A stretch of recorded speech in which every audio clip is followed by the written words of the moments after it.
lenguas dicen que vosotros no estáis hoy aquí por mi libro. No.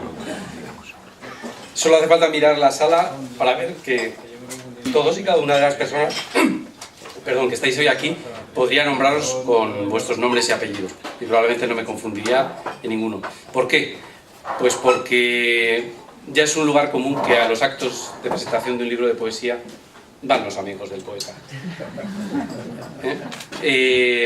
Lo cual no es ni bueno ni malo, sino simplemente la constatación de un hecho. Poca gente lee poesía y suelen ir los poetas a los actos poéticos y normalmente y afortunadamente los amigos. Pero vosotros, que me queréis y que habéis venido por mí, también sabéis que yo quiero hablar de mi libro. He venido a hablar de mi libro.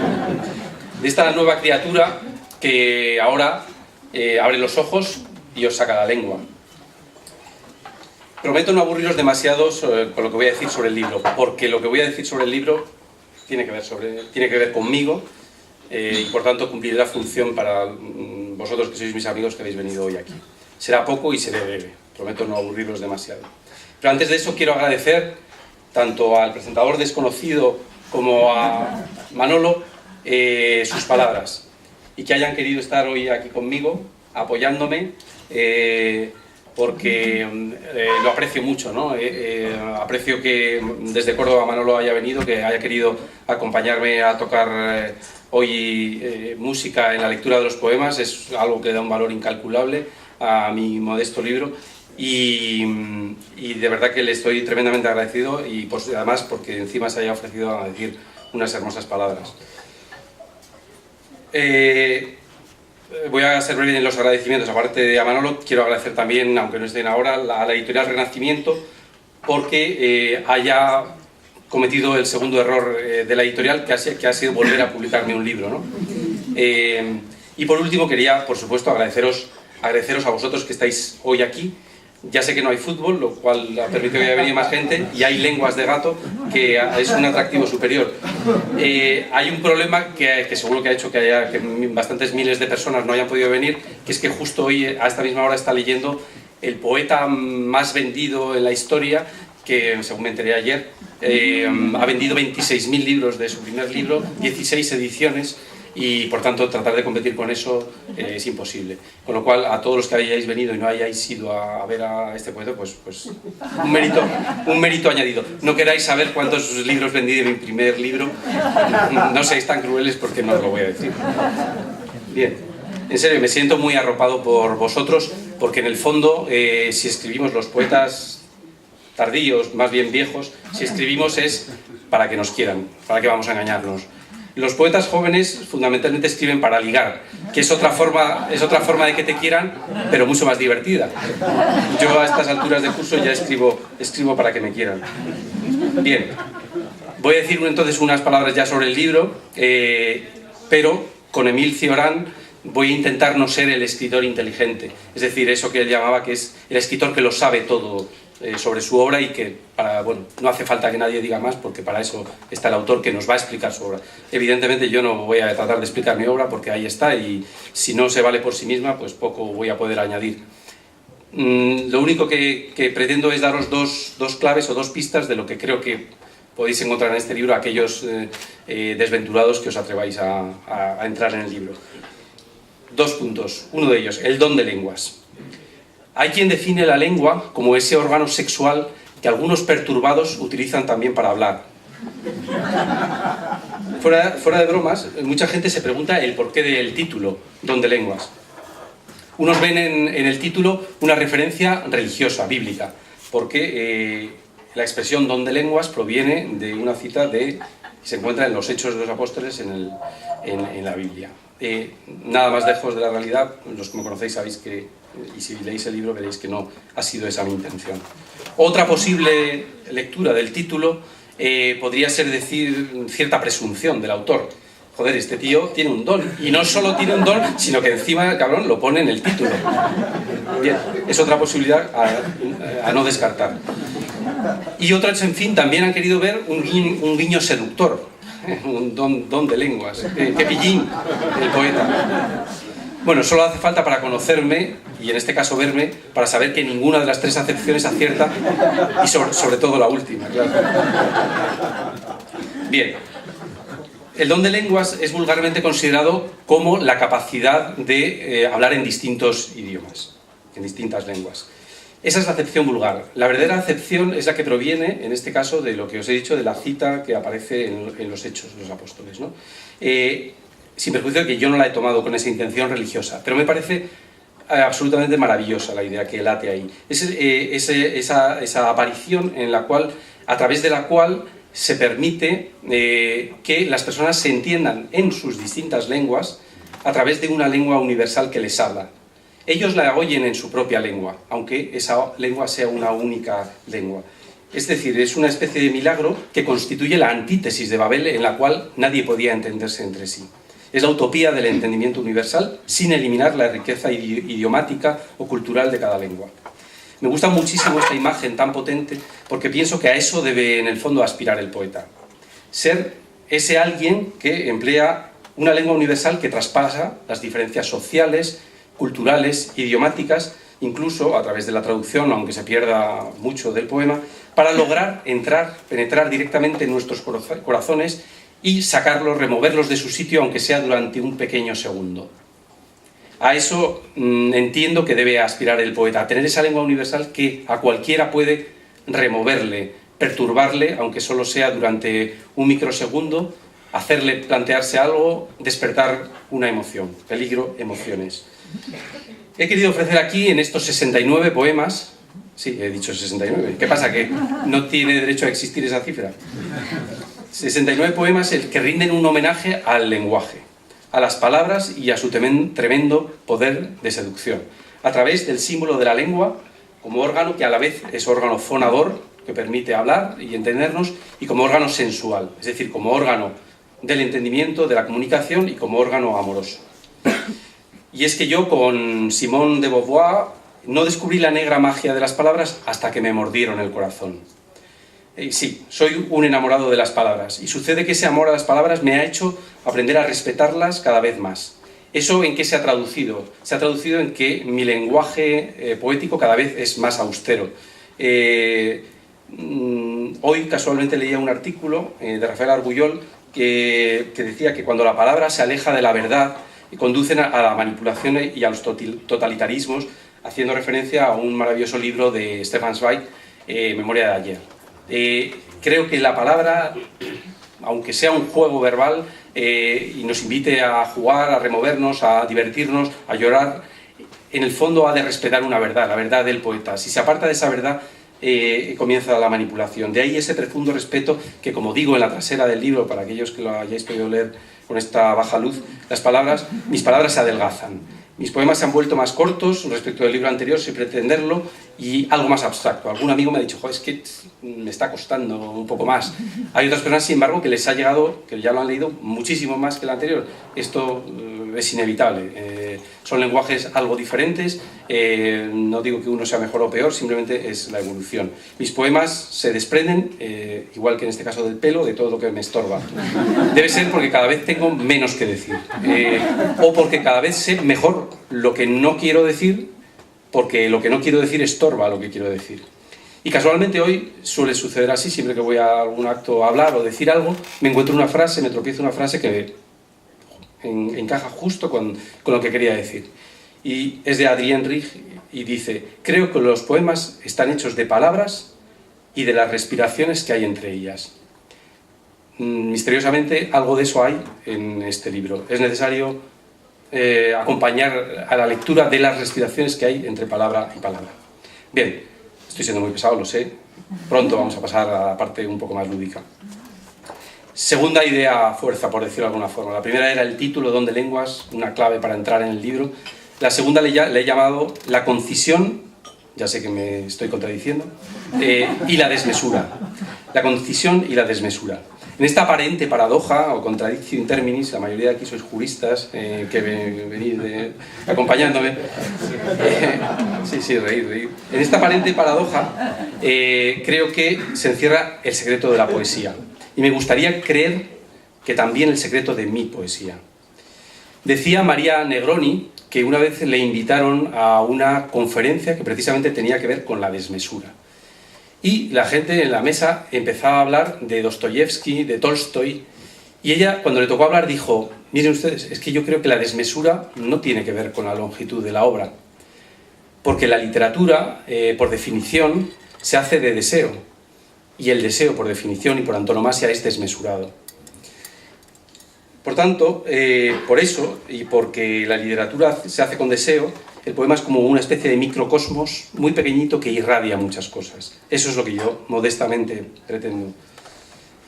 De modo que esto tan pequeño que ahora debería tener entre mis manos, pero que son los papeles, que es el libro, es el tamaño de mi desmesura. Sí, se hallan aquí contenidas todas mis pasiones, el acendramiento de mi decir y a su vez el agudizamiento con el paso del tiempo, con de los años, de lo que yo voy viendo, pensando y sintiendo. He intentado, por tanto, meter aquí en este pequeño librito que tenéis entre las manos, como una dosis de láudano letal, la esencia de mi esencia. Toma ya. No es fácil aventurarse por sus páginas sin desfallecer. Aconsejo beberlo a dosis y dejar que el veneno que en él se contiene, si es que lo contiene, no quiero ser tan presuntuoso, me gustaría que así fuese, haga su efecto a largo plazo. Sé que su lectura, como os he dicho, es un poco más ardua que el de La noche tatuada, por la sencilla razón de que no hay grandes imágenes detrás, sino que, bueno, es más un libro, una poesía un poco de pensamiento. Ahora, en la lectura algo veréis. Pero también creo que, sin embargo, que el efecto de su mordedura es más dura, será o debería ser más mortífera y más duradera. Voy acabando. Me sucede que solo sé ofrecer, por tanto, el desbordamiento de mi alma en unas pocas líneas, y que mis tsunamis siempre tienen lugar en el lavabo, en el fregadero o en la bañera, o en un vaso de agua. Vendo, señores, por tanto, cataclismos domésticos, pequeños seísmos de bolsillo, porque sí, tal vez no sean más que eso mis poemas, terribles terremotos de andar por casa. Muchas gracias.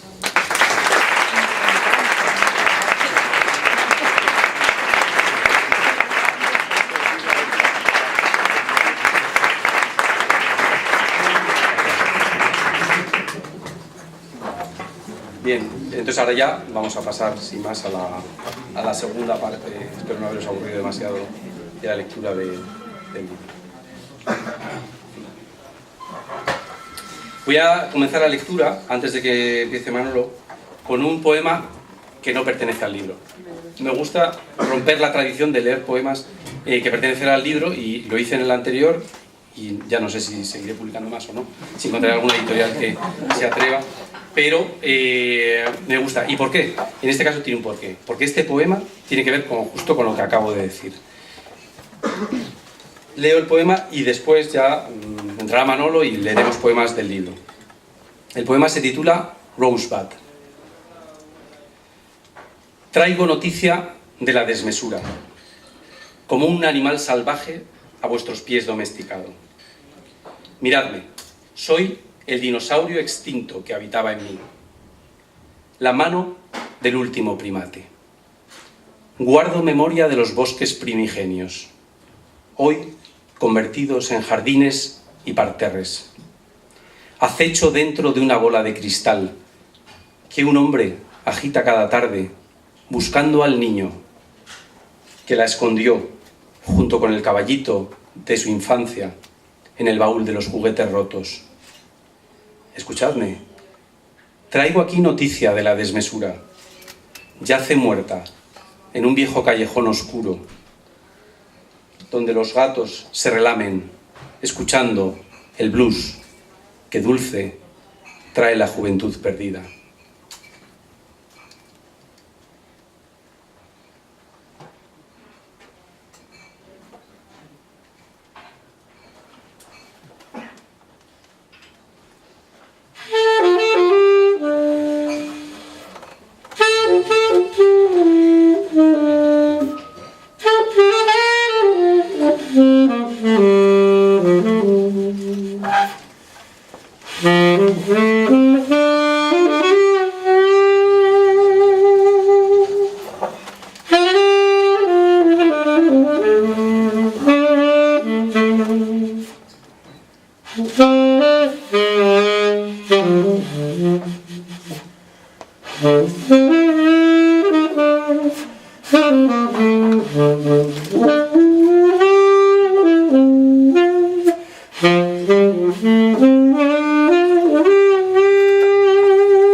Os voy a leer el primer poema del libro, que es un homenaje el único homenaje que yo conozca al libro que acaba de salir, que se escapa del propio autor, ¿no?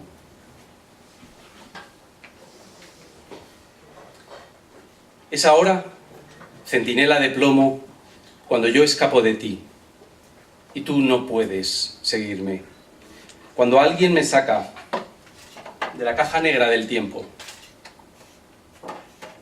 y tú te quedas atrás, cuidando tu vida, ese jardín japonés. Yo me cuelo en las casas y escalo anaqueles y acecho entre libros y aguardo a que alguien descuidadamente me coja. Soy pequeño y rojizo, apenas cubro unas manos para saltar a su cuello y comerme su lengua.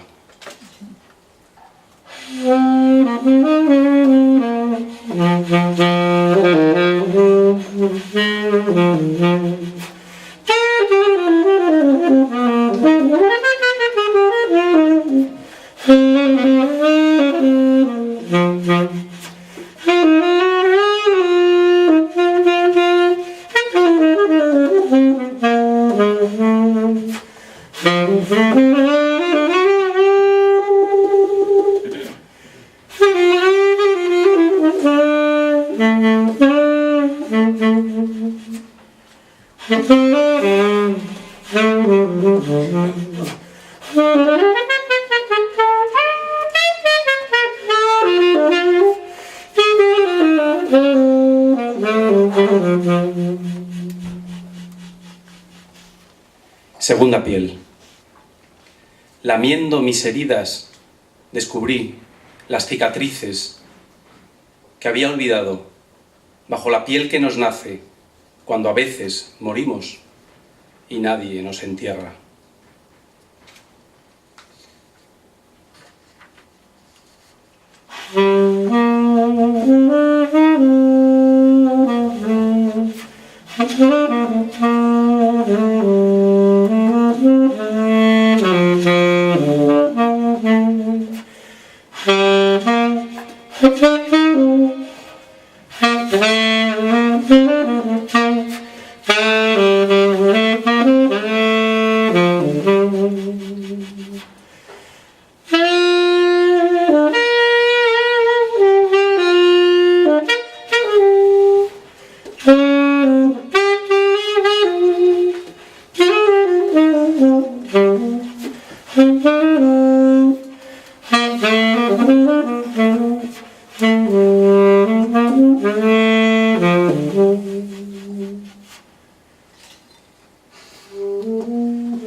Y se les aparecieron lenguas repartidas, como de fuego, asentándose sobre cada uno de ellos.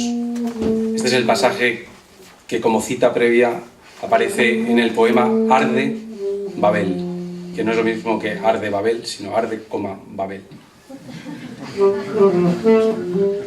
Tantas y tantas lenguas, y fui a elegir la tuya, la única que consigue que no comprenda nada y que además me guste.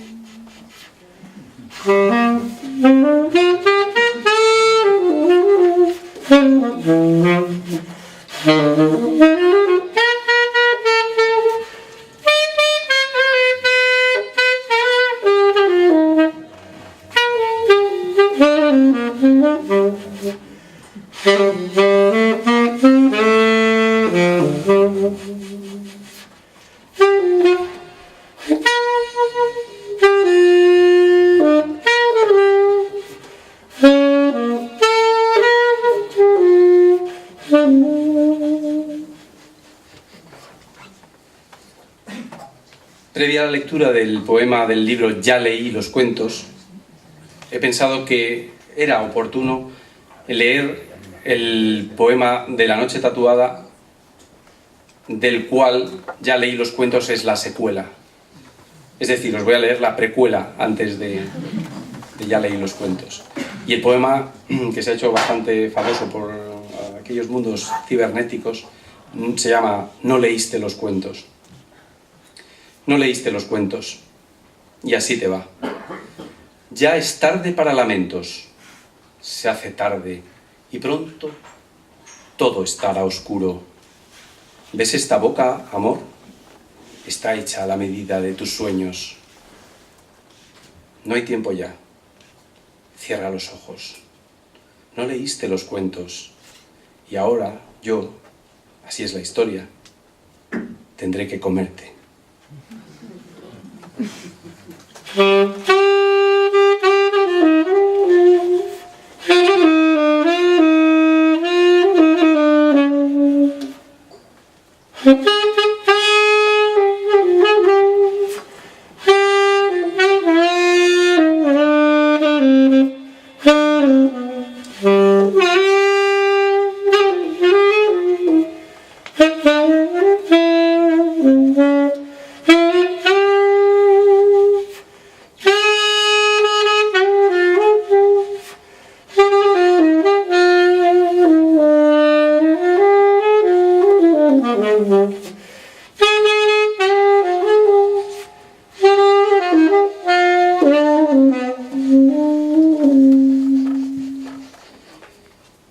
Previo al poema Ya leí los cuentos, no aparece como cita, pero se me ha aparecido después y por tanto aparece como cita invisible, que yo os regalo aquí, pero no aparece en el libro. Cita previa del poema, porque me parece que es muy oportuno y aunque lo había leído ese poema, pero lo leí el otro día y de repente me di cuenta que tenía que haber ido como cita previa, ¿no? Es una cita de un poema al final, de un poema de Robert Frost, que dice: en el bosque se abrieron dos senderos y yo cogí el menos transitado. Eso hizo toda la diferencia. El poema Ya leí los cuentos. He vuelto a la primera parte, donde los capítulos aún son un enigma por resolver, y he seguido sin desvío el sendero que cogí. Me he vuelto a equivocar. Ya estoy dentro del bosque. Y ahora busco otra vez la boca del lobo, el único lugar que merecía la pena en este cuento.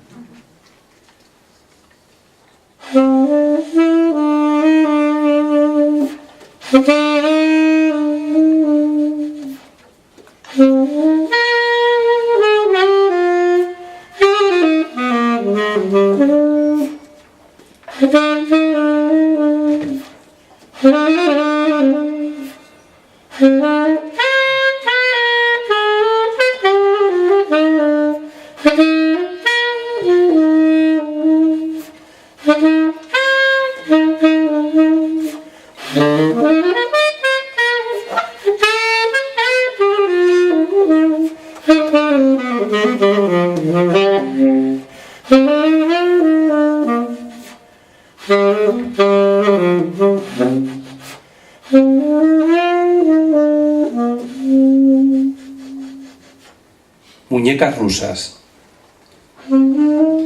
Coge una sierra, párteme en dos. Dentro estoy yo, esperando a que llegues y me partas y me abras de nuevo, tantas veces como haga falta, cada vez más pequeño, más yo, esperándote para ver la cara que pones cuando llegues al fin a mi yo más oculto y lo mires y tenga tu rostro.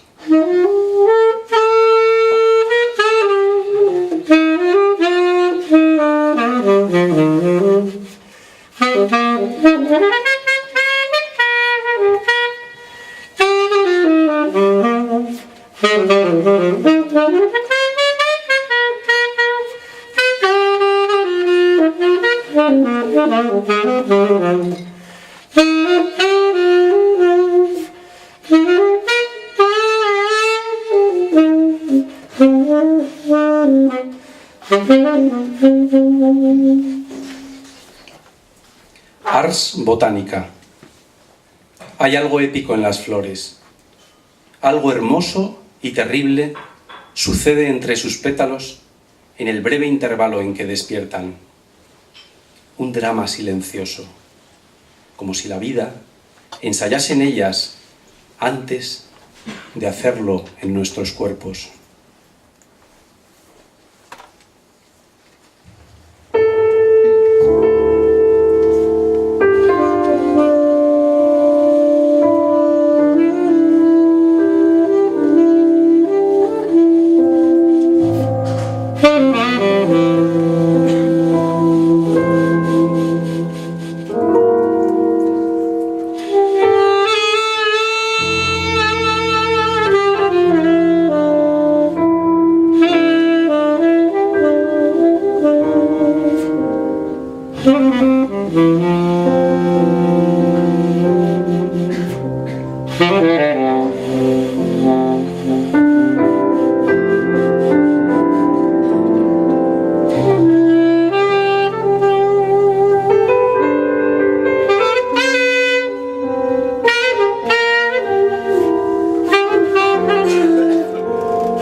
Poética del desalojo.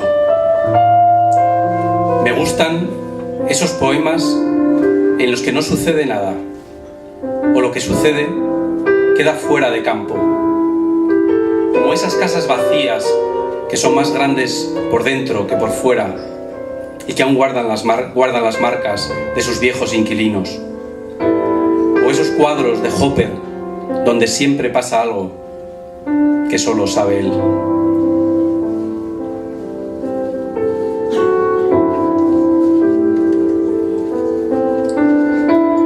Pacto.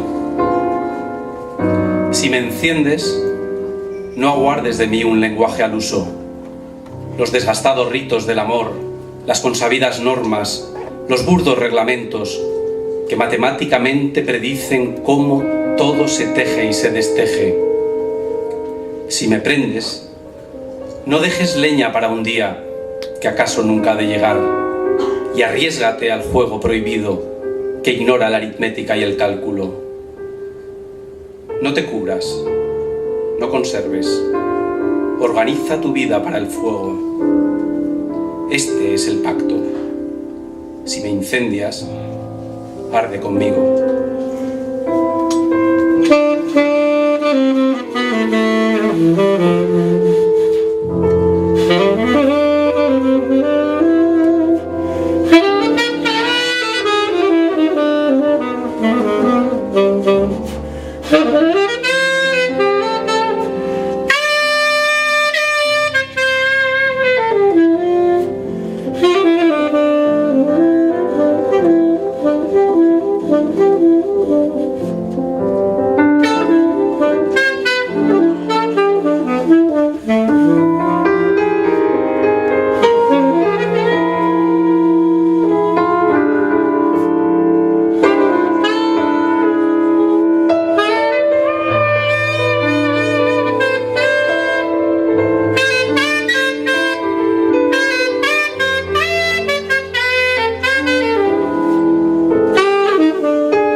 Las cigüeñas. Te amo, como aman las cigüeñas a las viejas catedrales. Fieles aves que regresan al milagro de sus nidos sin una pizca de fe.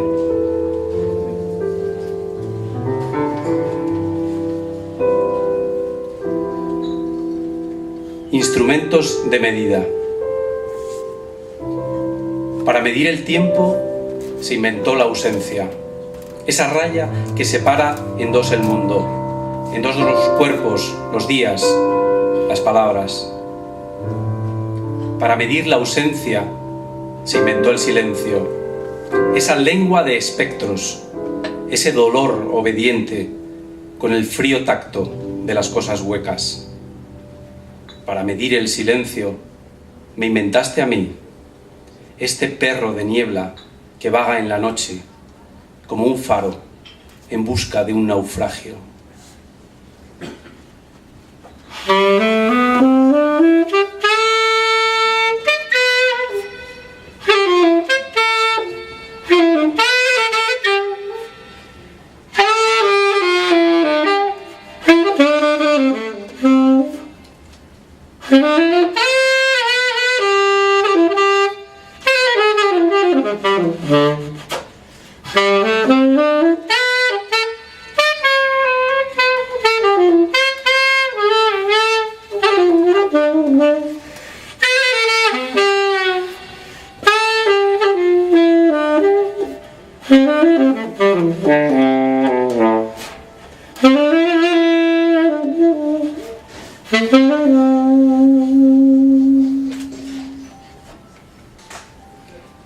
Vía muerta. Odio la punta de mi lengua, ese lugar extraño de mi cuerpo, esa estación fantasma a la que siempre está a punto de llegar esa otra lengua que no llega, de la que siempre está a punto de salir ese poema genial que siempre escribe otro.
Tinta invisible. El corazón bombea palabras sin retorno con la tinta invisible del deseo. Palabras que anidan en silencio detrás de sus latidos, como larvas de seda tejidas por la ausencia, y que solo despiertan si dichas por la voz que acelera su pulso y luego las invoca, hasta abrir en las venas un mínimo intersticio por donde escapan para posarse en el papel. El corazón no sabe que escribe con la lengua que hablaban en tu piel sus mariposas muertas.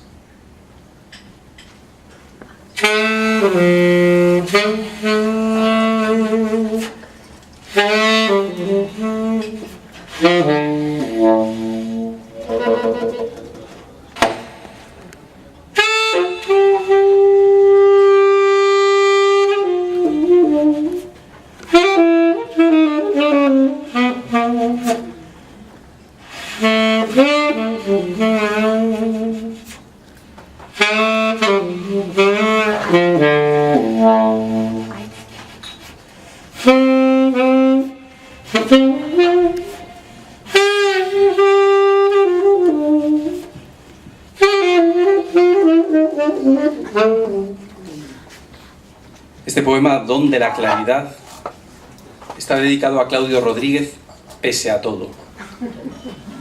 Claudio Rodríguez tiene un libro que se titula Don de la Ebriedad, un maravilloso libro, y en este poema yo, modestamente, rebato un poco el poema que da título al poemario. Don de la Claridad. Siempre la claridad viene de dentro. En lo invisible ocurre lo visible, y solo es en su ciega opacidad que se aviva la fiebre del deseo por querer vislumbrar el otro lado. Solo la transparencia nos exhuma. En lo visible habita lo invisible, y gracias a su dócil transparencia logramos a veces asomarnos a la vida secreta de las cosas. Nunca la claridad viene del cielo.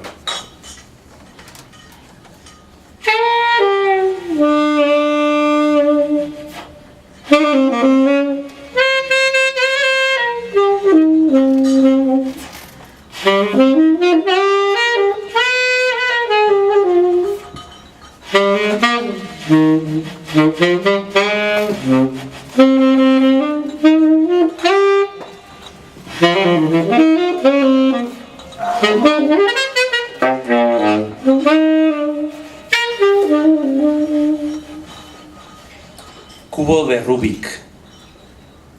Ese era el modo en que te dabas tú, poniendo con cuidado tu ausencia en mí, poniendo suavemente el negro hueco de tu ausencia en mí, y luego todo daba vueltas, hasta que de pronto volvía a reinar un nuevo orden en el que tú no estabas, un desordenado orden en el que vivir era esta tarea absurda de tratar de completar el mundo, ese cubo raro, sin una de sus piezas.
Digo un nombre.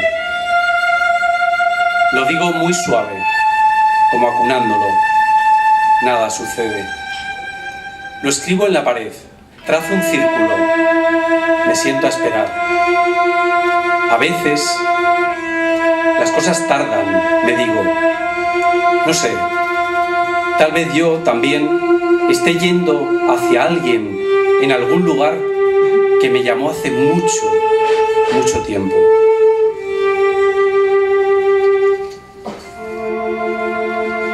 Lenguas muertas. Tengo esta lava ardiente de palabras, como naves fondeadas a la espera de una orden fulminante de mi puño para zarpar hasta tu cuerpo, piel adentro. Yo declaro camposanto los lugares en que antaño nos tuvimos, y detrás van los cuerpos obedientes. Yo digo hombre, y en ti se abre de pronto el capítulo 7 de El origen de las especies. Yo digo fuego, y tú escupes un volcán que se abre paso por tus venas. Yo digo tú, y ya es de noche, el único lugar a donde huir sin que el día duela mucho. No nos quedaba otra salida. Hemos levantado nuestra patria sobre una lengua con la que decirnos, a falta de dos lenguas con que amarnos.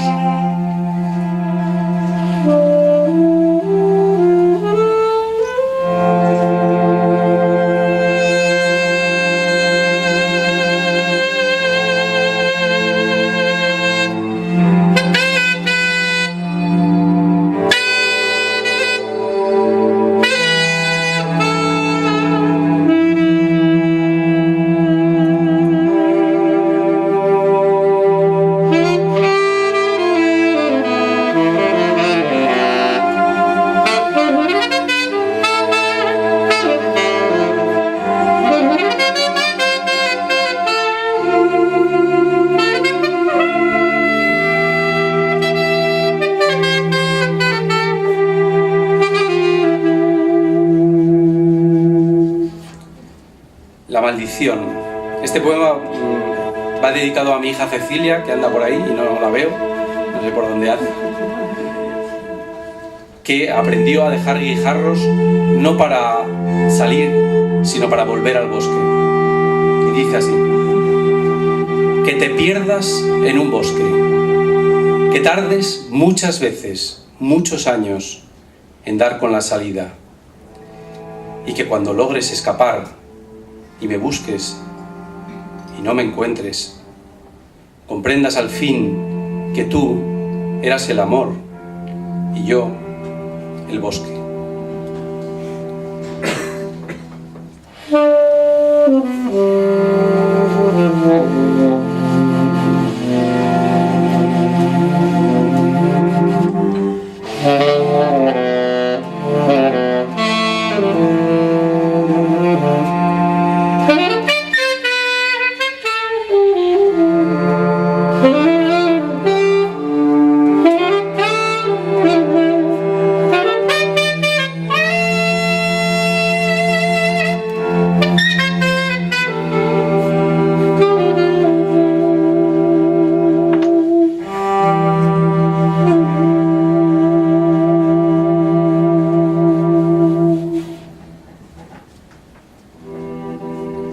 Tarde de perros. Caminan sin prisa, ajenos al diluvio universal de esta tarde de perros, como si la especie estuviera a salvo en la firme arca de su abrazo frágil. Sucede muchas veces y de forma inexplicable. En cada amor el mundo se salva del naufragio.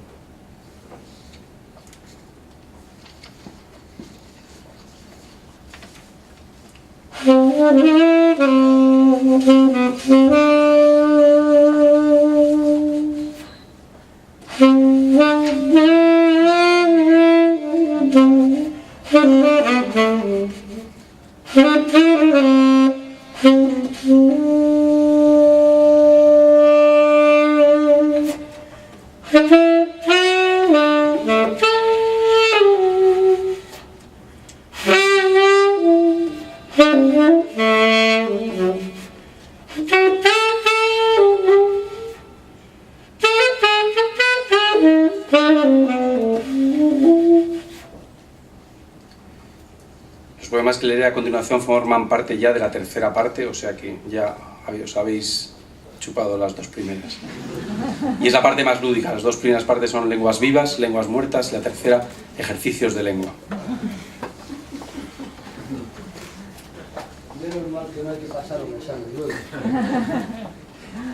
Gramática del amor.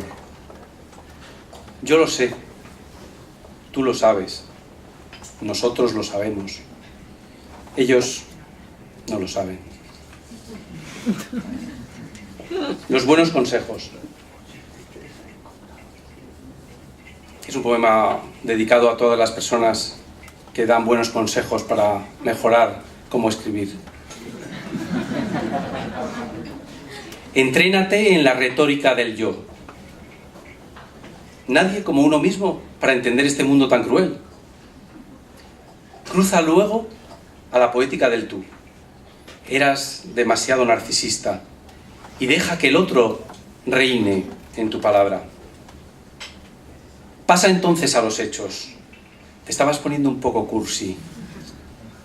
Te gustará tanto Bukowski, ya verás. Abandona la realidad de puntillas. El realismo sucio da poco de sí. Y penetra en el mundo de los sueños. Cae después en el oscurantismo. Al lector exigente no le gusta que le den todo tan mascado. Prueba ahora a olvidar la ortografía. Eres muy convencional. Ya no se llevan los puntos ni las comas. Busca en fin rozar lo inexpresable. El mundo necesita idealistas como tú. Hasta lograr no decir nada. Y luego ya se callan. Lo mío es tan solo dar consejos, no escribir poemas, te dirán.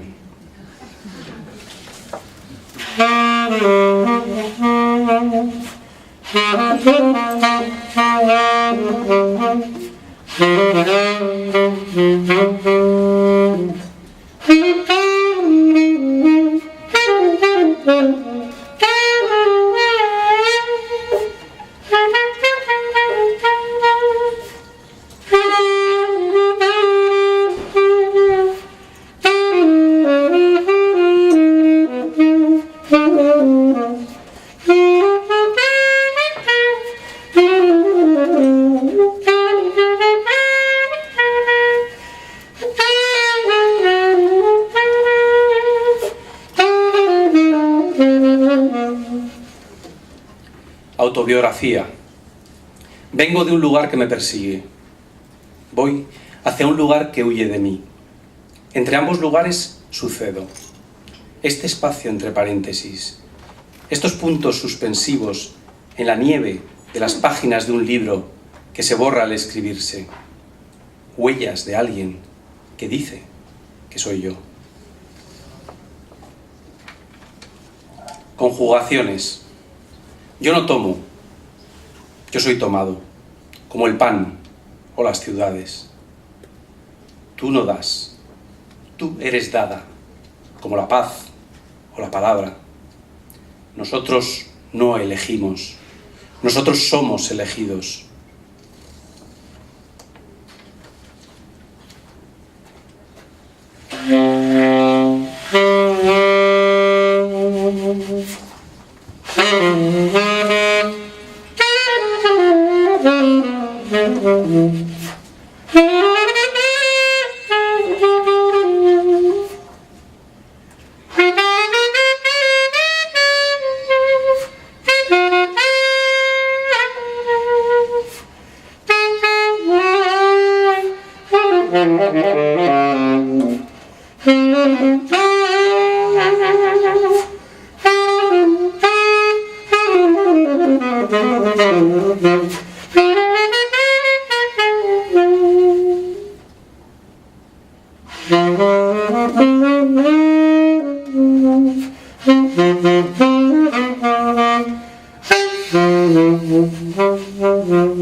Frases hechas.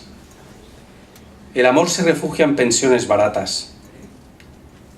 Todos los caminos llevan a ninguna parte. Tu piel es el infierno y yo su cancerbero.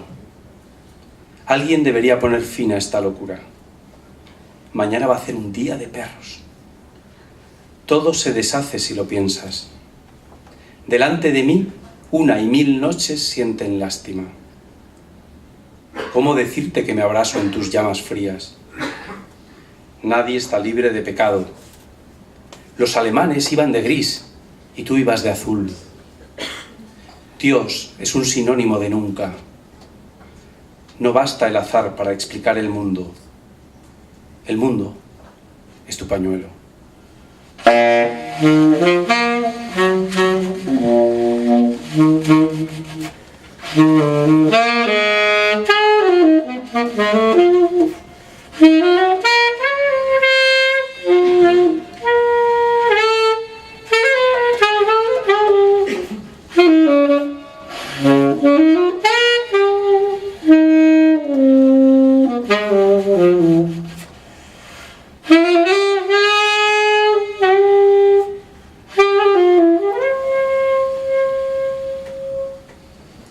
Sintaxis.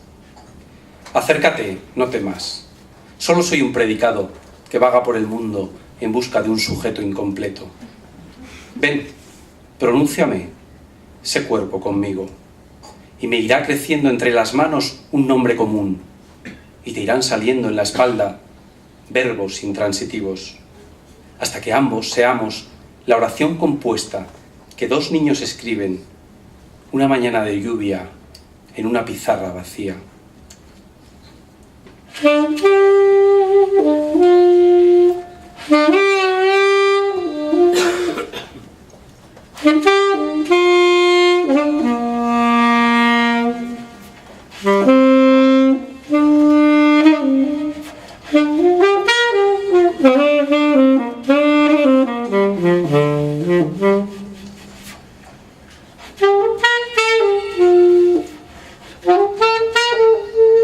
Asonancia. La vida, esa vieja película y esta extraña sensación de haberte perdido algo importante de la trama.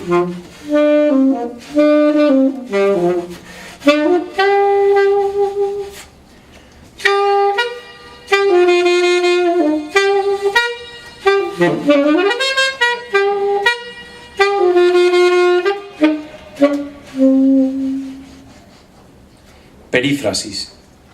Voy acabando. Siempre viene bien. Allá afuera, en las palabras, donde suceden las cosas que no ocurren aquí dentro. Allí, en esa orilla del mundo, a donde llegan los mensajes que viajan en botellas vacías, para que alguien los lea y venga de una vez a rescatarme. Notas marginales. Dejo descansar un poco a Manolo. A veces volvemos a las páginas donde una vez fuimos felices. Es tan fácil como dejar que corran hacia atrás entre los dedos. Volver a las marcas que dejamos. A esas breves notas con las que quisimos indicar a otro lector que allí debiera detenerse. Basta con buscarlas para ver que ya no son las mismas. Algo ha cambiado en este corto intervalo en que nos fuimos. Volver es otra forma de medir la magnitud incierta de la herida.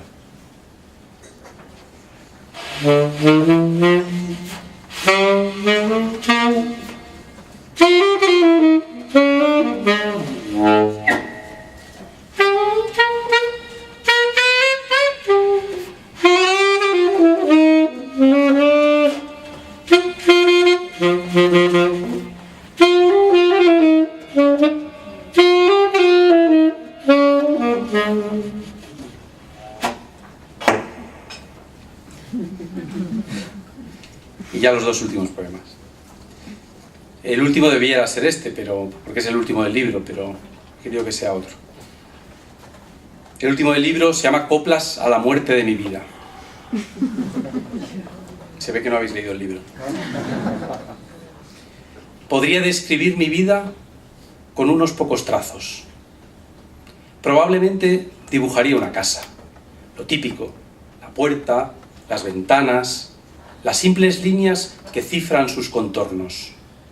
Nada del otro jueves.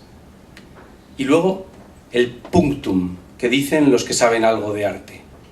Alguien ahí adentro viendo pasar la vida, tan callando.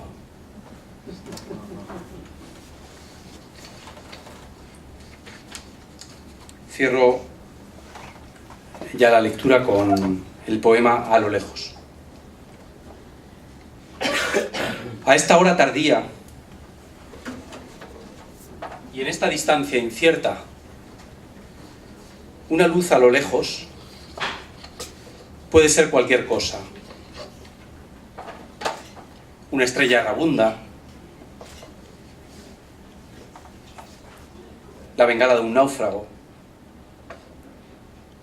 un avión que no duerme, el pitillo de un preso, la pupila de alguien que brilla un instante antes de irse a dormir y de volverme a la noche, que aguarda, sedienta, para volver a tragarme al cerrar este libro.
Muchas gracias a todos por venir y por aguantarme y gracias a Manolo, que no os he dicho antes, aparte de, ya habéis visto, un magnífico músico, es un excelente poeta. Tuve la suerte hace muy poco de presentar su primer libro de poesía, Técnicas de payaso, y ha querido la suerte que... Tácticas.